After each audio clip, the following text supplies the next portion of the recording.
Quand lâcher l'affaire avec un homme indécis? C'est une question qu'on me pose tous les jours, que ce soit en commentaire, que ce soit en message privé, que ce soit auprès de mes clientes que j'accompagne en coaching. Ce qui perturbe les femmes, c'est aussi quelque chose qui perturbe les hommes, mais beaucoup moins, c'est l'idée de ne pas savoir quand lâcher prise. Surtout quand on commence à se projeter avec quelqu'un, quand on commence à avoir des attentes envers la personne, voire quand on commence à planifier de se voir ou qu'on s'est déjà vu. Quand l'autre change de comportement brutalement, on n'arrive pas à le comprendre et surtout, à juste titre, on n'arrive pas à savoir quand est-ce qu'on peut lâcher l'affaire sans perdre la relation. Pour les personnes qui ne me connaissent pas, je me présente, je m'appelle Chloé Mercart, je suis coach, maître praticienne en programmation neurolinguistique et hypnothérapeute, spécialisée depuis 2019 dans l'accompagnement des femmes souffrant de dépendance émotionnelle et ayant besoin de renforcer leur estime d'elles-mêmes.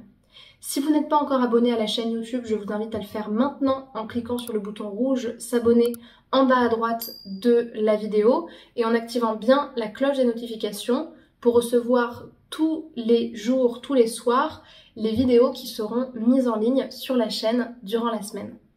D'ailleurs, pour les femmes célibataires qui me regardent et qui justement, en fait, sont perdues dans tous ces codes sur les sites de rencontres, dans la vie de tous les jours, dans cette génération où les codes de la rencontre amoureuse sont plus les mêmes qu'il y a encore quelques années, eh bien, je vous invite à télécharger ma formation offerte qui s'appelle « Incarner la femme sensationnelle, lumineuse et unique qui l'épousera » et qui est disponible dans la description de la vidéo sur le deuxième lien qui est proposé avec des outils de coaching à votre disposition. En fait, je vais vous prendre le cas concret d'une dame à qui cette situation arrivait assez fréquemment. Une dame que je vais appeler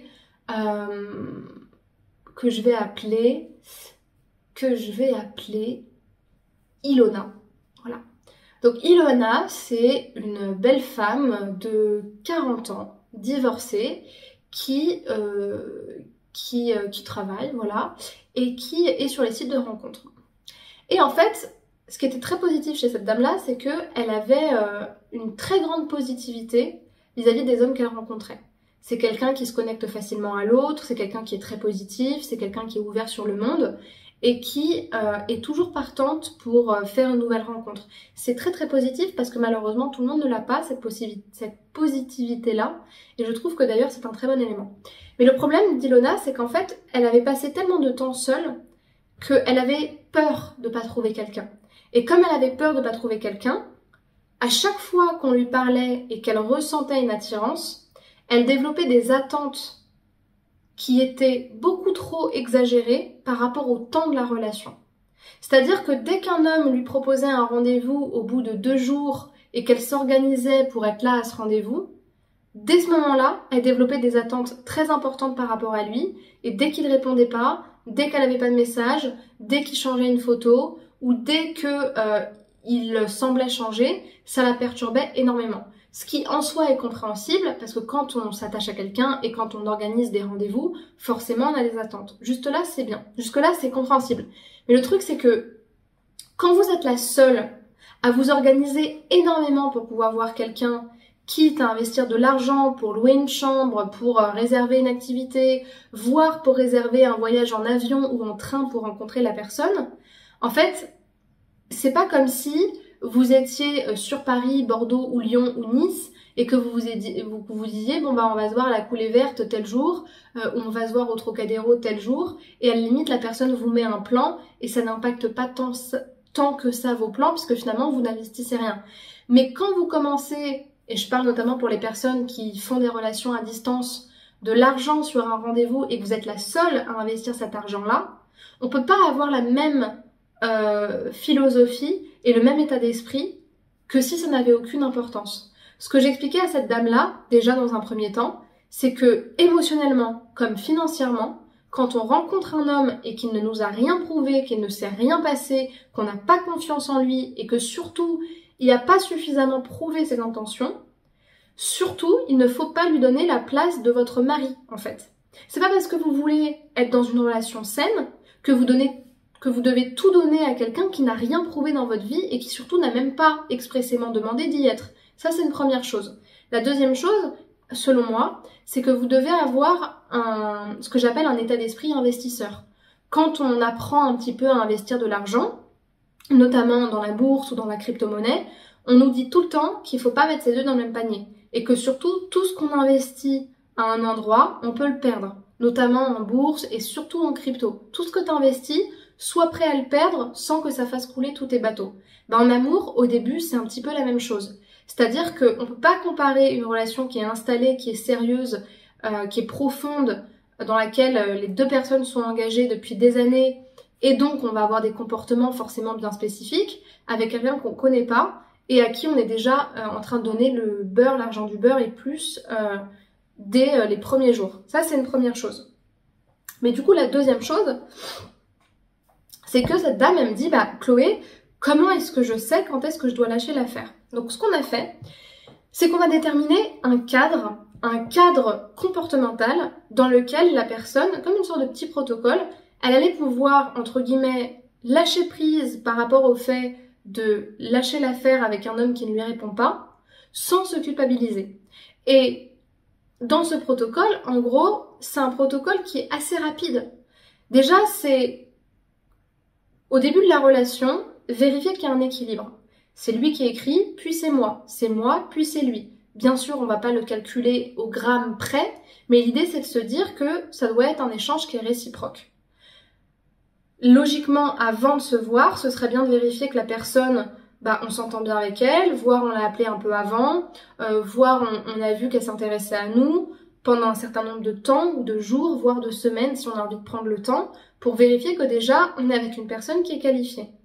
On prévoit le rendez-vous, avec l'état d'esprit d'investisseur, de se dire, si j'y vais, si j'investis de l'argent pour le voir, paradoxalement, ou en tout cas au pire des cas, s'il me répond pas, je sais pourquoi je l'aurais fait et je suis responsable de mon choix et je sais que je le fais en conscience. C'est-à-dire que j'ai conscience, entre guillemets, des risques. Première chose, si on voit que la personne ne répond plus, déjà avant de partir en panique et s'imaginer les pires scénarios, ne faites pas de suppositions, parce que ça peut prendre un peu plus de temps, parce que la personne elle peut ne pas être dispo, ou parce qu'il peut revenir plus tard. Donc attendez, si la personne ne vous répond pas, attendez au moins 2 jours, pour être sûr qu'il y a quelque chose que vous pouvez soupçonner. Si vous ne lui aviez pas écrit ou réécrit, envoyez-lui un petit message pour voir si tout va bien, si il a peut-être pas vu les messages, ou comment sa semaine se passe, etc. Bref, prenez la température. Si vous voyez que la personne ne répond pas, à ce moment-là, 2 solutions s'offrent à vous. Soit vous envoyez un dernier message 4-5 jours après, voire 1 semaine après, en disant écoute, je vois bien que tu réponds plus, moi j'en conclus que t'es plus intéressé, mais j'aurais aimé que tu me le dises.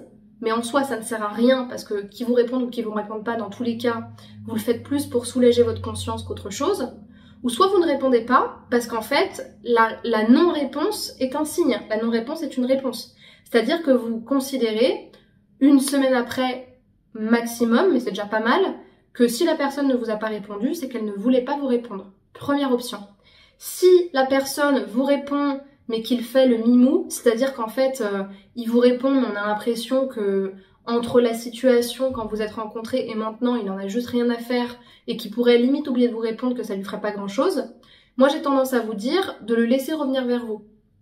Vous pouvez communiquer les choses, vous pouvez lui dire comment est-ce que vous ressentez les choses, si vous avez suffisamment échangé, parce que si vous vous parlez depuis 2 semaines et qu'il commence à montrer un désintérêt, est-ce que vous avez vraiment partagé autant de choses pour lui communiquer le besoin qu'il montre des signes d'intérêt? Je sais pas. Vous pourrez revenir à la première situation. Mais vous pouvez communiquer les choses. Si vous voyez qu'il n'y a pas de changement et que finalement, même en disant les choses clairement, rien ne se passe, pareil, pour moi, une absence de changement est en réalité une réponse aussi.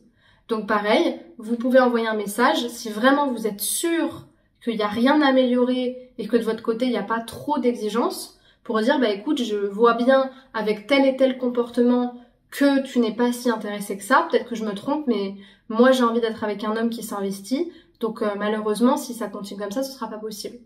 Voilà. Et à un moment donné, la personne, si elle revient pas vers vous, ce sera aussi une réponse. Donc voilà, quand lâcher l'affaire avec un homme indécis. Le protocole, c'est un petit peu pour moi un protocole de comment analyser et processer la situation pour être suffisamment à l'aise et en paix avec soi-même.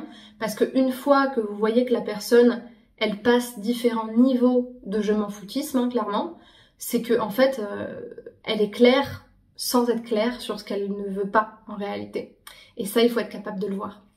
J'espère que cette vidéo vous a plu. Si c'est le cas, je vous invite à me laisser un commentaire dans les commentaires avec des questions ou des remarques, à cliquer sur le premier lien dans la description de la vidéo si vous avez envie d'être coaché sur vos relations amoureuses et sur votre estime de vous-même, pour qu'on puisse échanger dans un premier temps sur votre situation, donc dans un appel de 15 minutes, en cliquant sur le premier lien dans la description.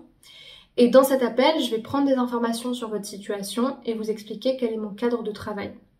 Pour les personnes qui veulent plutôt suivre des programmes en ligne, des formations, j'en ai un certain nombre, maintenant j'en ai 5, ce qui est quand même pas mal. Et auquel cas, je vous invite à aller regarder dans la description, puisque c'est là que vous allez pouvoir voir quels sont les programmes en question sur la dépendance affective, donc le programme de 3 à 6 mois, confiante, indépendante et envoûtante, le programme sur la rupture, sur l'estime de soi, sur la séduction et sur la dépendance émotionnelle. Voilà. Pour terminer, je vous invite à me rejoindre sur les réseaux sociaux, Spotify, Instagram, YouTube, Facebook, TikTok, à m'écrire en privé pour les personnes qui veulent qu'on discute avant de réserver un appel par exemple, ou m'exposer leur situation, et puis à suivre mon contenu pour en apprendre davantage chaque jour. Prenez soin de vous et à bientôt. Au revoir.